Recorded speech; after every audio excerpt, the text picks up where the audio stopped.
History of the Basilica. Let's start from the dedication to Saint John the theologian who, according to tradition, was preaching here. The 2nd and 3rd century epichristian writer Tertullian said that John, the apostle of Jesus, was placed in a hot oil boiler, but miraculously came out safe and sound.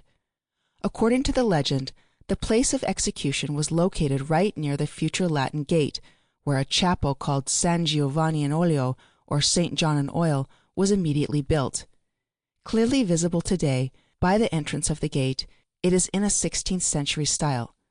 The basilica, on the other hand, would have been built on the ruins of an ancient temple dedicated to the worship of Diana, admittedly under Pope Gelasius I between 492 and 496. Some brick fragments found near the apse seem to confirm the birth of the church in the 5th century. In particular, some of the old roof tiles stamped with the mark of the King Theodoric the Great from the 5th and 6th century. Currently, one of these important examples has been adapted into the lectern in the area of the presbytery. The dedication of the Evangelist Church should date back 2 centuries. In fact, it is not documented before 683. We also know that in the late 8th century BC, under Pope Adrian I, the basilica was completely restored, probably assuming the current system, to which a vestibule and an antiportico, that is now missing, was added. Following a partial reconstruction and the transfer of the relics of the Saint Gordian and Epimachus, the basilica, in 1191, was reconsecrated by Celestine III. To him we also owe the realization of the frescoes depicting biblical scenes that adorn the upper part of the central body arches.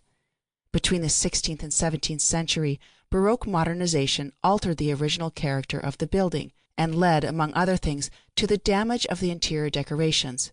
It was not until 1940 that Rosminian fathers, to whom the adjoining monastery was entrusted, proceeded with the restoration of the basilica, unearthing medieval structures and eliminating all additions from the previous period.